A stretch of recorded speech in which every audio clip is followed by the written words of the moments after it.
kubo, kusina. Bali, ang niluluto ko po ngayon, nagpakulo ako ng munggo. Pinigigisa ko siya sa bawang sibuyas.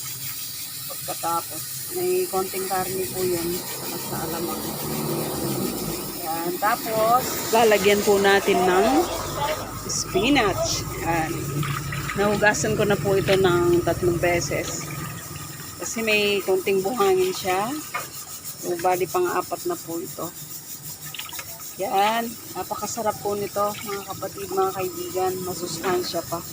O, alam niyo yung pinakain ni Spider the Sailor Man? Pala si Popeye. Popeye the Sailor Man. Yan. Mas masustansya po ito. Pag nakain niya yun, lumalakas siya, diba? At totoo naman yun. Kaya gustong gusto ko to. So, ipapakita ko po sa inyo kung paano ko siya luluto sa ngayon. Okay po.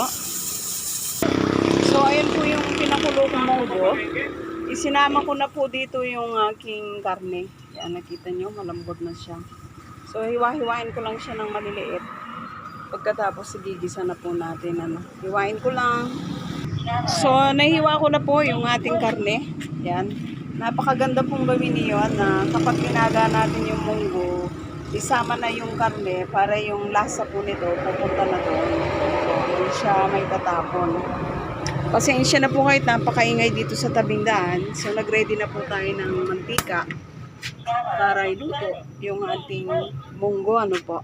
Bali, 50 per order. Bakit ganon? Po? Kung napansin nyo, napakaraming kailangan para mailuto ito.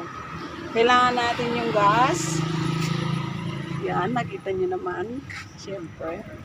Yung cooking oil, yung bawang, sibuyas. Nag-ready rin po ako ng isang tubes. Yung alamang, tapos po yung karne natin, nagkakahalaga po ito ng 100. Sabihin mo na sa 25, tapos itong munggo natin, kahit mura lang. Tapos itong, natin, itong spinach, which is 30 pesos. May dagdag na po kasi yan, kaya marami na. So, magluto na po tayo.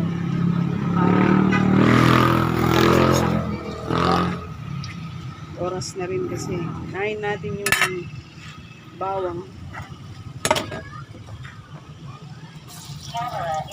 So, napakahirap po maghanap buhay ngayon, mga kapatid, mga kaibigan. So, hayaan na natin yung labor kasi kailangan natin magpagod para makakita ng konting pera. Kahit hindi na po pera, malibre lang yung ating ulam. Sapat na po yun. Dati, gustong-gusto ko lang magluto, pero pwede naman pagkakitaan nito. Nung una nga po nagtinda kami, para lang kami nagtitinda para sa iba. Hindi namin alam na hindi kami nagtutubo. Luto lang ng luto. Ang inisip namin, may konting tubo na. Pero later on, na-realize namin, talagang palugi kami. Kasi meron kaming dalawang ulam, karne at gulay, kanin, tapos libre sabaw. At yung sabaw namin talagang, po yun, bulalus, buto-buto ng baka. Napakasarap po. May bawang sibuyas at din yun, paminta. May cubes din para malasa. Po?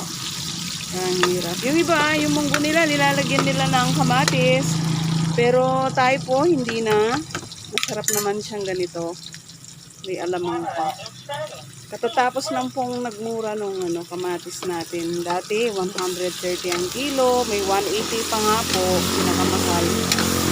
Mas mabuti ngayon, 60 to 50 kilos na lang. Per kilo.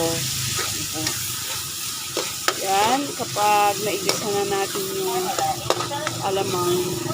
Actually po dapat yung karne muna. Dahil nagpa-vlog ako. Naligaw na ako. Dapat karne muna para mag-brown siya ng konti. Pero since na nailaga na po yung karne kasama ng munggo, okay lang na mauna itong alamang. Po. Yan. Medyo maingay lang dito dahil nasa tabing daan po tayo, mga kapatid, mga kaibigan. alas 11:30 na. Wala pang bumibili. So, samantalahin ang pag-vlog.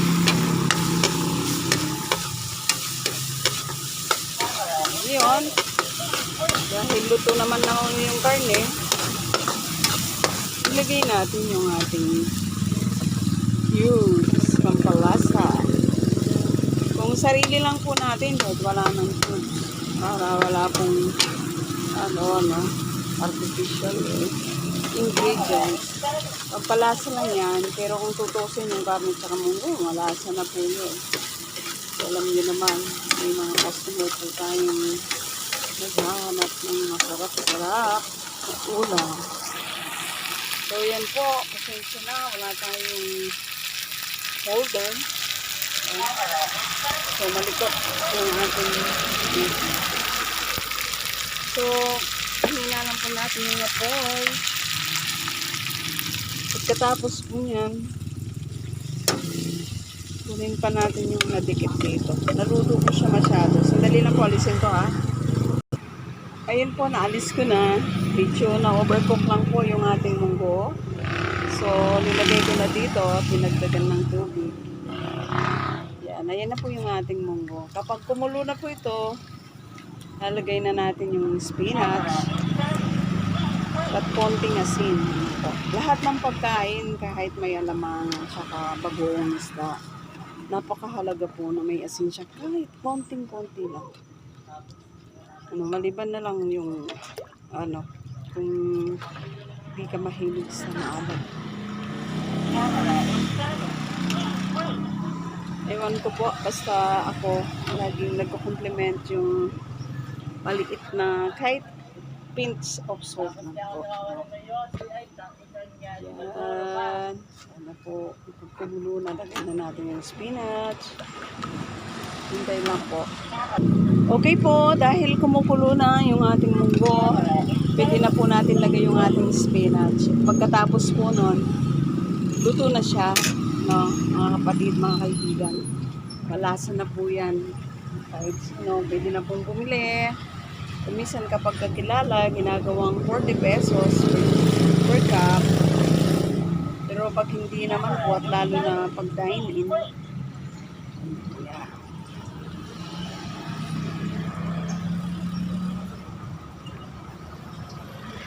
dine-in, kailangan ko 50 talaga kasi yung lalagyan pa natin, yung paper cup, meron din expenses yun. Tapos yung tingnan nyo naman po, napakasarap nito, mga kababid, mga kaibigan. So, yan lang po. Luto na yung ating munggo. Pwede na po natin lagyan ng yung sinasabi ko sa inyo, kakurot na asin. Para, maglasa sa dahon. Ganyan lang. Okay? Hey, thank you for watching, mga kapatid, mga kaibigan. Come and eat. Bye!